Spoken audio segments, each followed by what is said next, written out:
who's about to be, again, the man of the hour, Commissioner of Police Gary Griffith. Good afternoon, Commissioner. Good afternoon to you and to the many viewers. The purpose of this interview today is to clear up misconceptions that the public have with what is supposed to take place from midnight tonight. And I was hoping that you could give us some guidance in that regard so that they can be guided. And I'll lead you in one instance. For some reason, people are confused about whether they can go out of their homes to exercise. And I get a lot of calls about exercising. So, Yes. so people don't know because we've not actually heard that a state of emergency has been called. So it still seems to everybody that the person who is supposed to be being guided by where the observance of law and order is concerned is you. Yeah. Ready for me? Yeah, take it from there. Okay, sure. Okay. All right. So let me clarify it. I'll make it as simple as possible. I'm also being bombarded with hundreds of messages through 42 Gary, through my own number, where persons are very confused. And because of this confusion, it has caused the situation to even escalate more.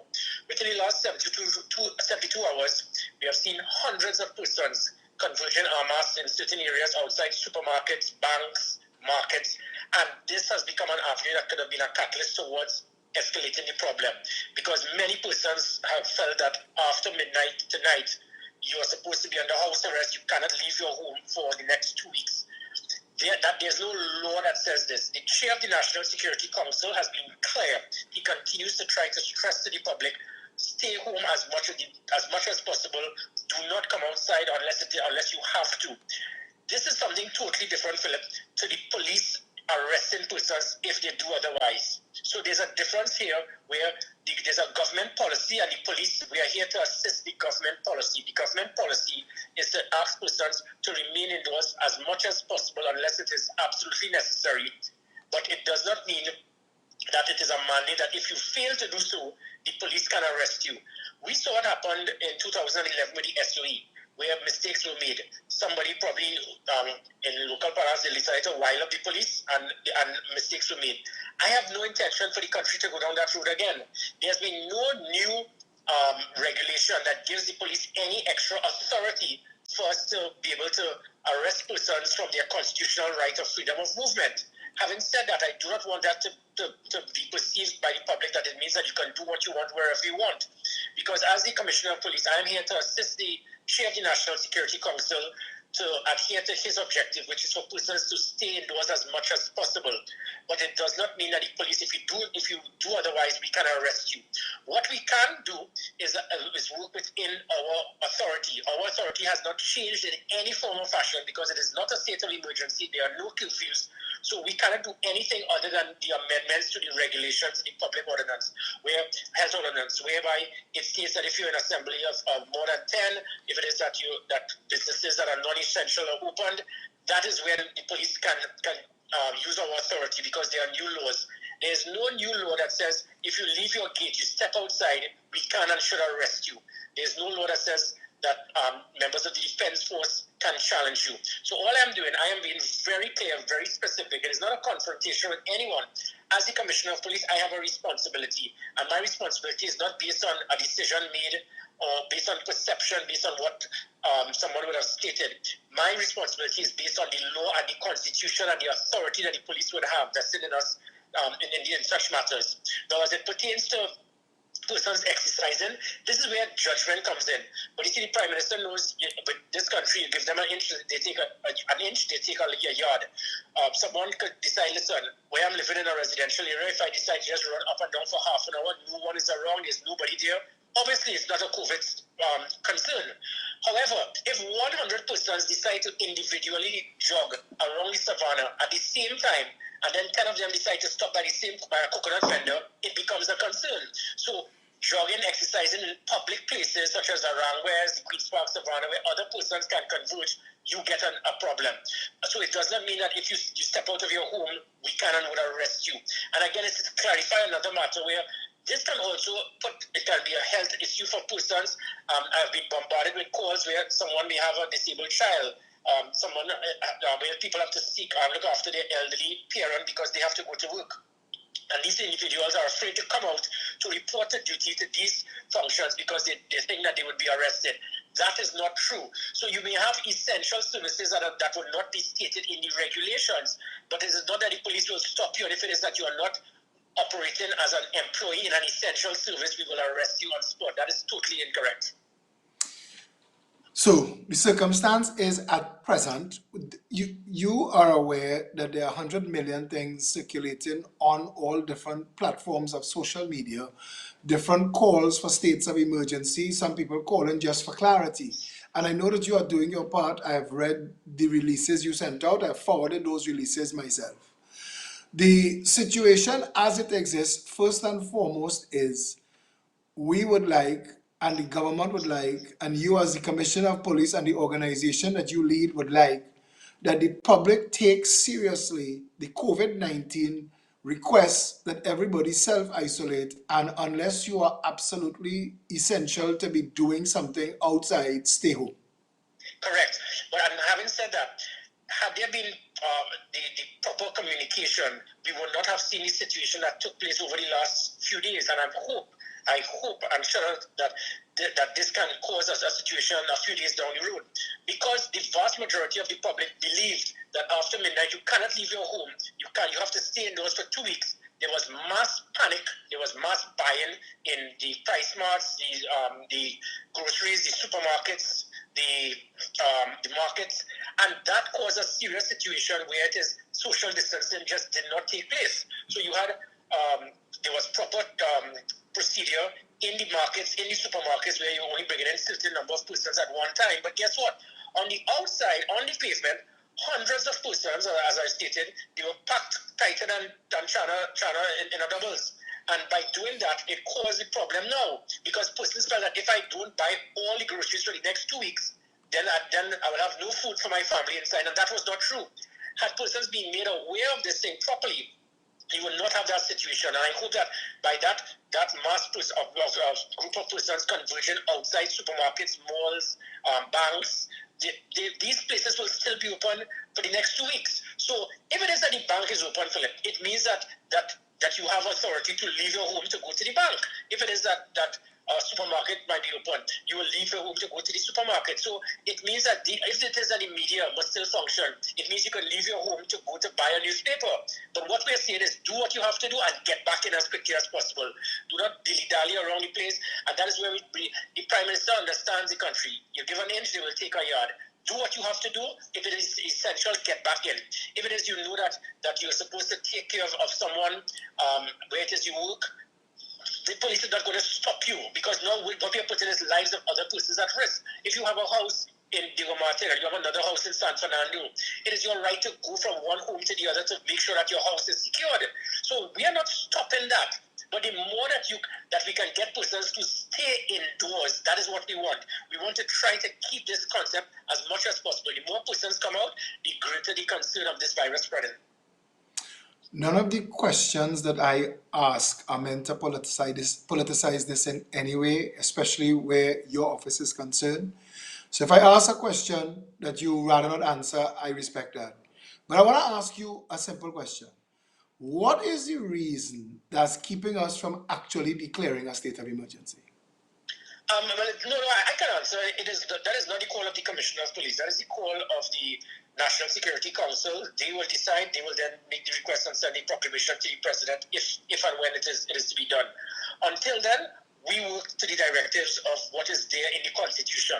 So at this time, if there is not a state of emergency, it means that the constitutional right of others, persons leaving their gate, leaving their homes, going to another home, going to visit a loved one, visit your mother, drop food for a sick grandmother, we cannot stop that, because it is not a curfew, it is not a state of emergency. So the only that if it is, that decision is to be made solely by the decision of the National Security Council. I was there the last time we had one in another capacity. Well, in fact, I was actually on Space Mountain in Disney World when it was decided upon. And it was decided upon by the persons in cabinet. Advice was sought, I believe, from the Trinidad and Tobago Police Service, and a decision was made, right, wrong, or indifferent. The decision is made by the relevant government, and it is in accordance with a proclamation by the president. So that is a totally different scenario to this situation. It is not a state of emergency, so I can only operate based on what it is.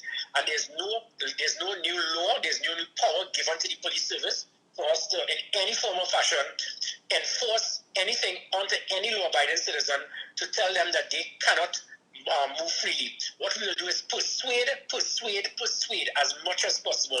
Get persons to understand that what you're doing can cause a problem. But again, as I mentioned, one or two persons decided to walk outside their home for half an hour. Compare that to hundreds of persons packed like sardines outside every single market yesterday, every single supermarket. That is a bigger concern. And I want the public to be aware, you need to keep your social distancing. It was unbelievable in all the markets that I visited and the supermarkets. Persons, all I ask the public to understand is just believe that the person in front of you or behind you, that person is infected. If you think that way, you will do the right thing. I have asked the relevant organizations, just draw an X in certain spots 6 feet apart so that when persons are about to come in, they stay in their grid, they stay in their X, and they walk forward to the next X. We need to keep the social distancing as much as possible. Those are the things that we will do. Persuasion, speaking to the public, advising individuals, enforcing the law as pertains to the amendments made in the public health ordinance of assembly by more than 10 and non-essential businesses opening. But as it pertains to anything else, the police could only operate within the law and the powers vested within the police service. Has any laws been written, any acts passed to give police powers to the army? No, not at all. There's absolutely no extra power that is given to the defense force in this situation. So the defense force, in their role and function, and thankfully so and rightly so, their role and function is not just to deal with an aid to civil power or to assist us in external aggression. It is also to assist and support the Trinidad and Tobago Police Service if required, and it is required at this time.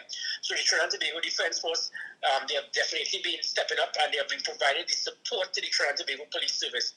It is not by any means in this situation that any member of the defense force or any other arm of the protective services or any other citizen has authority to stop someone, question someone, challenge someone, or arrest anyone. Everyone else has the same powers as an average citizen, which is a citizen's arrest. Other than that, the power lies directly with a police officer. In situations where people are confused still, is there any number that people could share? I mean, I tell you, every time there's a press conference, my mother panics more. Is there a number that people could call to get clarity? Well, I know through the Ministry of Health, Minister Diaz Singh has been very instrumental in keeping that communication line between the public and the relevant ministry. The Ministry of Health really can be seen as the frontline ministry in this situation. The Ministry of National Security, more so the Trinidad and Tobago Police Service, we're here to operationalize the policies that have been agreed upon through the National Security Council and also the Ministry of Health. So the Ministry of Health, they have information, they have contact numbers, they have hotlines for clarification of any matter. As it pertains to policing and law enforcement, the do's and don'ts, you can actually call 555, where it is if you need clarification. Many people continue to send requests, and also this is the same line that is used. You know, the one thing that could be of value to this country, there are many citizens in this country, they love to macro other people's business. This is your time to do something that can be of value now. The neighbor will continue to peek by a curtain and watch the other person at the other home. The people will continue to love to take videos and photos of people along the street. You see something, say something, we will sort it. So you take a video, you take a photograph of individuals who may be assembling in groups of more than 10, bars that may be opened, persons who that will be breaching the regulations. Send it to us, give us a call, and we will act. We have been given, we get a number of reports like this through the 555, And again, you can also use that if you need clarification on any matter. But in a nutshell, there's nothing that the police would do to enforce the law to demand that persons stay indoors. We are going to assist greatly based on the directive of the chair of the National Security Council, pleading with persons and dissuade and try to persuade them not to leave their home unless it is important, unless it is vital. And if you do so, get back in as quickly as possible. This does not mean that the police we have the authority to hold you, to arrest you, and to take you to a police station if it is we see that you're out in public. In cases where police officers believe that persons are openly flouting the requests and the health guidelines, could they take action to break it up, arrest persons, things like that? Yeah, definitely. Because, as I said, we can only work based on the law, not based on statements, not based on perception, not based on persuasion. If we have to enforce the law, it is based on what is in our constitution. If regulations have been drafted, the Honorable Attorney General, thankfully, he has been liaising with me as the Commissioner of Police, because we are the ones who have to enforce what is requested. And if it is that we are not made aware of, if no one speaks to us, well, then we will not be able to, then you might make decisions that the police will be incapable of actioning. So along that line, we have worked hand in hand with the Attorney General, and the only time now that we can enforce something other than all of the other laws that most of the countries are aware of is the regulations now that have just been stated of persons assembling in more than 10. If it is that you open a business that is deemed as non-essential, that is where the police can take decisive action, such as arresting individuals. It does not mean that if someone steps out of their gate, if someone is jogging, if someone is going to drop some food for their grandmother, if an employee is leaving from one place to another to go and take care of a sick and elderly person, that the police can stop you, question you, and arrest you. That is the clarification, and there's a misinterpretation. So what it is that there's a line where it is you could say it, this is what the country should do and what they cannot do. When you say what they cannot do, it means that if you do it, you are breaking the law. If you are saying what they should not do, it means that you are asking and pleading. And that is so there's a difference. If you're asking what people should not do, the police cannot enforce that. We can assist and plead. If you say what people cannot do, it means that a legislation has been passed that gives the police authority to enforce the law and arrest. Would you say that the public is generally complying with requests for social distancing, and that is an easy time for the police to enforce? We have seen what is happening worldwide, where we've seen mass riots, confrontations with members of the police service or departments worldwide with citizens. There's been the issue of the proverbial bull pistol. You've been seeing licks left, right, and center from South Beach, Miami, to Morocco, Lebanon, all over the world. Police officers have been in strong confrontation with persons who are not listening and adhering to their responsibility. We have known in this country for years we do not take these things seriously. We've been aware, Philip, you recall that, of the curfew parties all over Club Cookers and all the different places. Then we moved on to anytime there's a storm, the whole of our Peter Avenue will be packed to capacity waiting for the storm. We have seen a total 180 in the Trinidad and Tobago Police Service. There's a great degree of responsibility by the vast majority of the citizens of this country. Where persons, they are adhering to their responsibility. They are doing what is required. And there would be, anywhere in the world, it's not going to be perfect. Just like the police service is not perfect, society is not perfect. You're not going to get every single person adhering. Persons will take a chance. One man has been arrested for keeping his bar open. But by and large, persons have adhered to what is required. Sometimes there's a degree of not understanding what is required. So persons in a supermarket will make sure that there's social distancing in the supermarket, but you don't have social distancing when you stand up for half an hour waiting to get in the supermarket. And as I said, you're cramped up on each other like sardines in a can, and you do not understand that this here can cause the problem. So on most occasions, it is based on persons not understanding how easy how contagious this situation can be.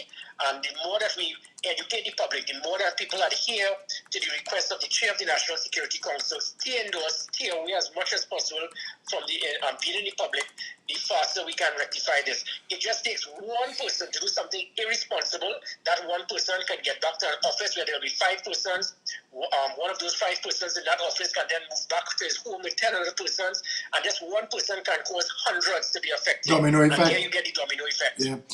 Are the persons who are lined up to panic buy then, are they breaking the law by breaking the 6-foot rule? Well, and that's where could you enforce that? I'm just asking that. Well, yes, and that's why at all the different locations I saw that problem. Persons, and it's not, you see, there's a difference with persons assembling in groups of 10 deliberately to line outside a rum shop and drink and socialize or play cards, to persons line up for to get an essential commodity. It doesn't take away the fact that the law is the law. And if you're assembling like that, it means that you are breaking the law. Now, we would expect that from midnight tonight, this is not going to happen anymore, because the vast majority of persons have stockpiled their homes with all of the needs, hopefully for even 2 weeks. But persons, it will be few and far between. So we do not see that situation happening again. We have spoken to the relevant owners. Put masking tape with an X, whether it is chalk, masking tape, boxes. Stay and keep people, let them stay in their distance. In other words, keep in your section. No, but I have noticed that between the panic from the first day the announcement was made, and then to yesterday and even to today, I have driven past supermarkets and saw either nobody in any line, or where there is a line, people observing outside on the pavement the 6-foot distancing rule. So I think the panic for the most part has quelled. Correct. Yes, and it will be even it'll be much less as we get past midnight tonight. Well, Commissioner, I want to thank you for taking time in such a busy time preparing for tonight and tomorrow and everything else that has to happen. I want to make a suggestion to you. Maybe you should apply for 555 MACO as that line, and yes. that will spread. But if there's anything else you'd like to say in closing? No, I'll just ask the public again, please understand there's a difference with what people should do and what they cannot do. It does not mean that because of what we see, what you should not do, it means that you have a right to do it. The Prime Minister, the most he can do is to plead outside of a state of emergency and ask good sense to prevail. And because of that, it means that the police cannot and would not. I am not going to have any police officer abuse his authority. So persons, please understand, just all you have to do is be mature. Think that, listen, if I am doing this, would this affect the country? Would it cause a situation that can affect me? If I decide to be involved in jogging with 10 other persons, yes, obviously it would. If I decide to come outside and I jog individually in a place where hundreds of others are jogging, it would be jogging. Yes, it would. So just understand that. But it does not mean that the police can enforce the law. The laws that we would enforce, as I stated, is based on what was actually made in the amendments in the regulations. It does not state that persons, it is to affect your fundamental right to leave your gate. But because it is not there as a law, it does not mean that you have a right to do it and you should be doing it. Let us try to be as mature and as responsible as possible, and the faster we do this, the faster we can get to a situation where it is we will not have to be imposing such regulations. Thanks a lot, Commissioner. You're welcome. Take care. Bye. And that was our Commissioner of Police, Gary Griffith, doing his bit, and I'm happy to facilitate for our followers and anybody that's following this, doing his bit to clarify all the misconceptions, all the panic. Stop it. He is saying stop it. The police are not going out there tomorrow looking to lock up people.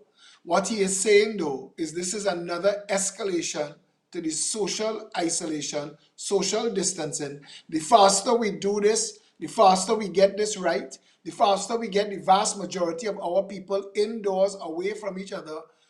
There will be other cases coming up in the system. You would see it because this is from times when there was no social distancing.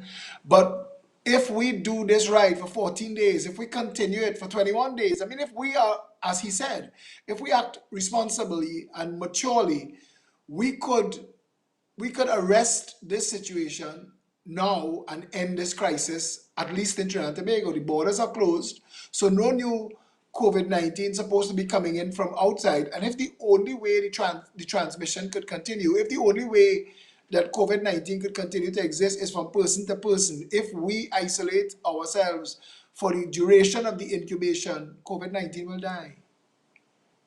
Now, the commissioner said the army has no powers of arrest, that they're not going to be out there beating people, but that they will be taking very seriously those persons who are actively flouting the requests and the regulations.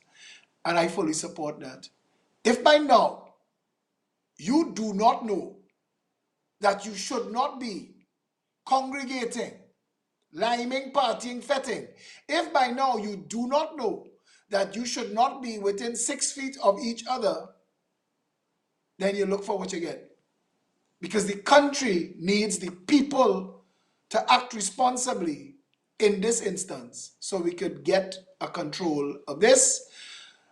I have seen for myself over the past couple of days, I have been looking, the police are doing their jobs, and for the most part, I've been saying for years, Trinidad and Tobago police officers function at a very professional level and in dealing with the public and the population, and I think that and the public's own interest and fear where COVID-19 is concerned is what's taking us to a place where we could get this done.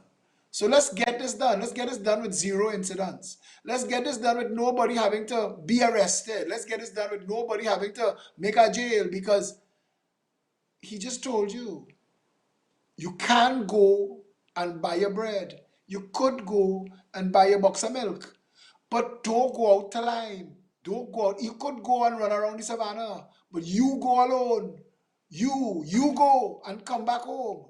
Do not take an inch to take a yard or a mile. Be responsible, be mature. Think about all the other people that you could be infecting, even if you don't care about yourself. Even if you don't care about your loved ones, there are other people who you need to be mindful of. You're a citizen of a country, you have a responsibility to everybody else if you are going to be transmitting and infecting a devastating and dangerous disease. So the purpose of this special edition of Plain Talk today was to get clarification from the commissioner, because a lot of people have been calling and messaging and asking, what about this? Am I essential? If I have to go to work, what do I do? He cleared those things up.